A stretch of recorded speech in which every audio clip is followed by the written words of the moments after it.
नमस्कार, जय हिंद, वंदे मातरम। दोस्तों, आपका स्वागत है हमारे स्टडी चैनल आरवी एकेडमी पर। आज हम पर्यावरण से के कृषि संबंधित उत्पादन के बारे में पढ़ेंगे। और अगर आप हमारे चैनल पर पहली बार विजिट किए हो तो हमारे चैनल को सब्सक्राइब करें और बेल आइकन को प्रेस जरूर करें ताकि आपका कोई भी नोटिफिकेशन मिस ना होता और समय पर आपको नोटिफिकेशन प्राप्त हो सके। और अगर आपको वीडियो महत्वपूर्ण लगे तो हमारे वीडियो को लाइक ज़रूर करें। तो आज हम पढ़ेंगे कृषि संबंधित उत्पादन। तो आइए शुरुआत करते हैं। सेरीकल्चर के अंदर किसका उत्पादन होता है? रेशम का उत्पादन। आपसे यह प्रश्न पूछा जाता है कि सेरीकल्चर किसके उत्पादन से संबंधित है, तो आपका उत्तर होगा सेरीकल्चर रेशम के उत्पादन से संबंधित है। और अगला है विटीकल्चर। विटीकल्चर किससे संबंधित है? अंगूर के उत्पादन से। आपसे प्रश्न पूछा जाएगा विटीकल्चर किससे संबंधित है, तो अंगूर के उत्पादन से। अमूमन परीक्षाओं में यह दो बहुत ही बार पूछे जाते हैं, तो यह बहुत ही महत्वपूर्ण है, इस पर विशेष ध्यान रखें। और अगला है एपीकल्चर। एपीकल्चर के अंदर मधुमक्खी का उत्पादन होता है, यानी कि शहद का उत्पादन।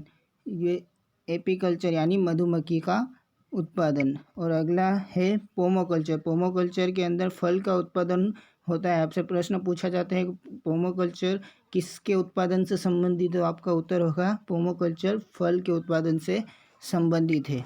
और अगला है मेरीकल्चर। मेरीकल्चर यह बहुत ही महत्वपूर्ण है। मेरीकल्चर का संबंध किससे है? समुद्री जीव के उत्पादन से। यह आज तक की टेट की एग्ज़ामों में लगभग 15 से 20 बार पूछा जा चुका है। ऑल इंडिया टेट में जितनी भी एग्ज़ाम होती है, चाहे छत्तीसगढ़, मध्य प्रदेश, राजस्थान या झारखंड, अन्य जितने भी राज्य हैं उनमें। और अगला है हमारा फ्लोरिकल्चर। फ्लोरिकल्चर का तात्पर्य फूल के उत्पादन से। नाम से ही पता चलता है फ्लोरी यानी फूल। फ्लोरिकल्चर का तात्पर्य है फूल के उत्पादन से।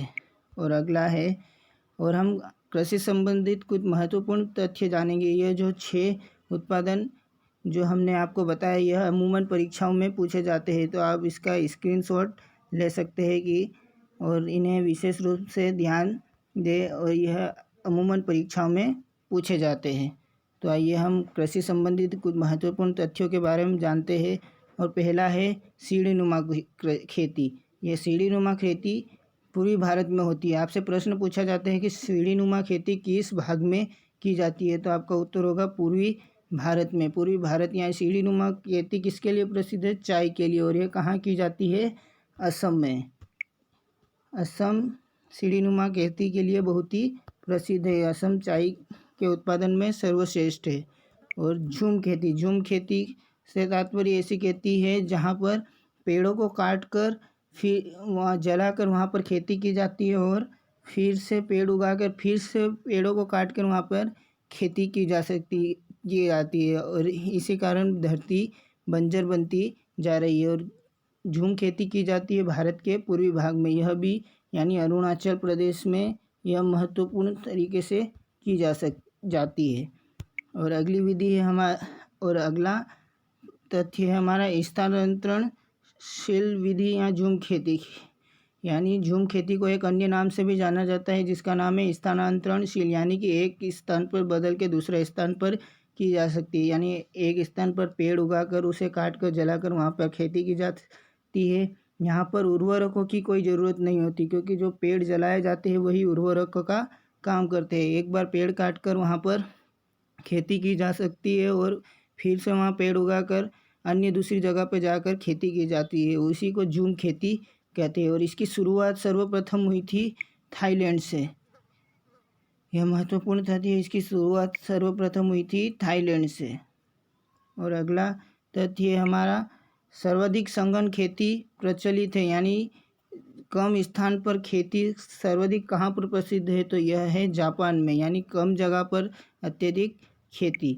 और विश्व में बागवानी खेती का सर्वाधिक विकास हुआ है। यानी विश्व में बागवानी खेती का विकास सर्वाधिक किस क्षेत्र में हुआ है, तो दक्षिण पूर्वी एशिया में। आपसे बहुत बार पूछा गया है कि विश्व में बागवानी खेती का सर्वाधिक विकास कहाँ हुआ है, तो दक्षिण पूर्वी एशिया में। और अगले तथ्य की ओर बढ़ेंगे।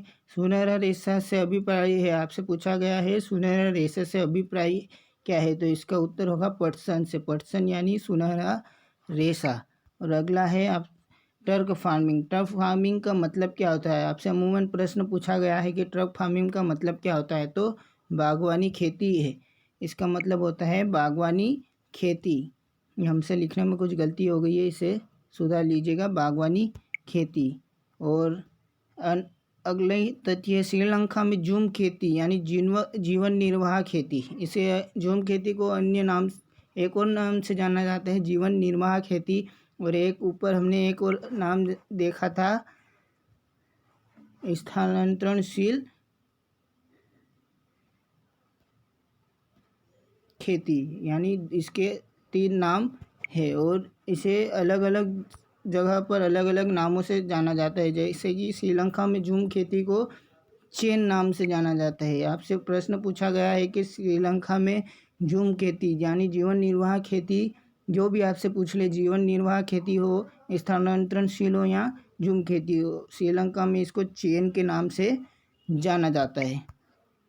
तो कृषि संबंधित यही महत्वपूर्ण तथ्य थे। और आज का सुविचार है, उठो जागो और तब तक लक्ष्य के पीछे भागो जब तक लक्ष्य की प्राप्ति ना हो जाए। यानी कि अपने लक्ष्य के प्रति निरंतर मेहनत जारी रखें, एक ना एक दिन आपको लक्ष्य जरूर प्राप्त होगा। आज के वीडियो में इतना ही था।